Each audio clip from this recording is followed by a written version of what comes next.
माझं वय 1 वर्ष होतं तेव्हा माझे वडील देवाघरी गेले. आईच्या पदरात 3 लेकरं होती. आम्ही 2 भावंडं आणि 1 बहीण.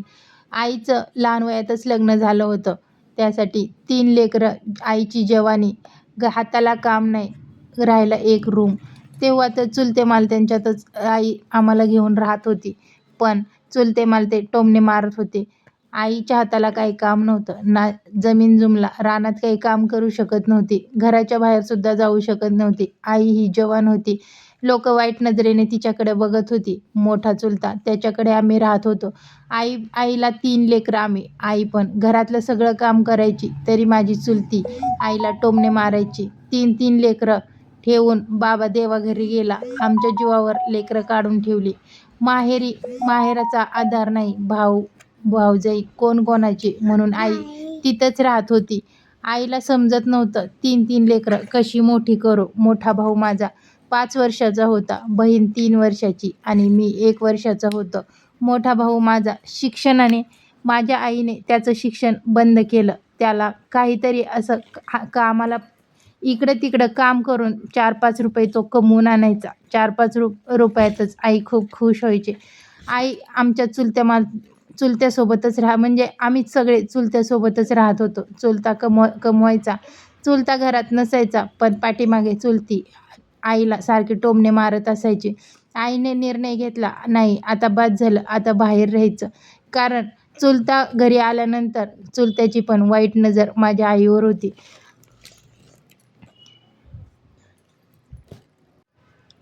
आईने ठरवलं, आता आपण सेपरेट राहायचं आणि माझी लेकरं मी मोठी करणार. आईची आई म्हणजे माझी आजी, तिला काय तिच्या मुलीचं दुःख देखवेना, तिचे हाल देखवेना. ती म्हणली, नाही बाई, तू आता एक काम कर, तू कुठं काम करू शकत नाही, आपल्याकडे जमीन जुमला नाही, मै माहेरी तुला घेऊन जाऊ शकत नाही, कारण शेवटी भाऊजांचं राज्य आहे. एक काम कर, तू लग्न कर आणि तू परत 3 मुलांना ॲक्सेप्ट करन असा एखादा नवरा बघून त्याच्यासोबत लग्न कर, असं आईने तिला सजेस्ट केलं. ती म्हणली, नाही, माझी 3 लेकरं उन्हात पडतील, मी लग्न करणार नाही. आईची खूप मजबुरी होती, हाताला काम नव्हतं, लेकरं उपाशी रडत होती, याला त्याला मागून खाऊ घालत होती आई. काय करावं समजत नव्हते. लेकरं चुडचुड करायची, खायला उपाशी राहत होती. पण काय करणार, रोज कोणाला मागणार. चुलत्या माणत्यांना मागव, शिळं पाकं त्यांच्याकडून आणून त्यांना ती खाऊ घालायची. नंतर तिने विचार केला, आपण काहीतरी काम करायचं. मग चांदी कुटायचं काम तिने करण्याचा निर्णय घेतला. चांदी कुटायचा काम करण्याचा निर्णय तिने घेतला आणि ती घरी चांदी कुटायला घेऊन यायला लागली.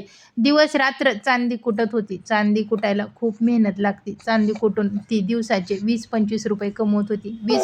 त्यावेळेस 20-25 रुपये हेच खूप होतं. त्याच्यातच ती 8 दिवस काढायची. 20-25 रुपयात म्हणजे 3 रुपये किलो गहू होते, हे मला आठवतात. म्हणजे धान्य 3 रुपये किलो होतं. तांदूळ हे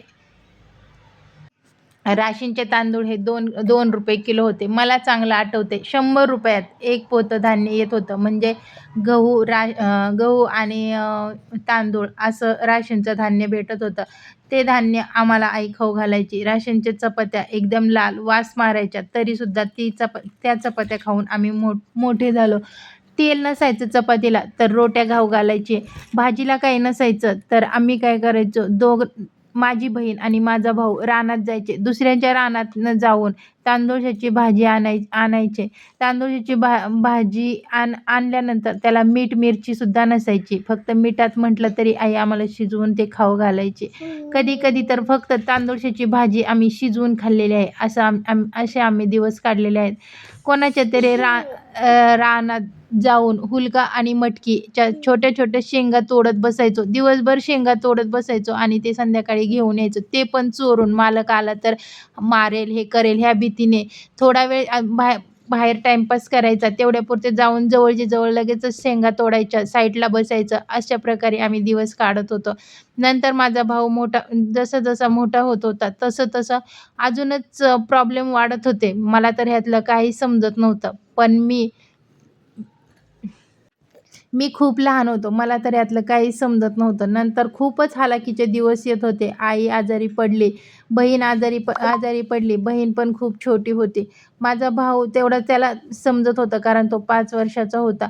नंतर माझ्या आईने निर्णय घेतला की नाही आता आहे ना, मी दिवस-रात्र काम करणार, पण कितीही काम केलं तरी काय होणार आहे? 40-50 रुपयात काय होणार आहे? या विचाराने तिला आजूबाजूचे लोकं टोमणे मारत होते. आजूबाजूचे लोकं तिला समजवत होते, "तू लग्न कर, तू जवान आहे."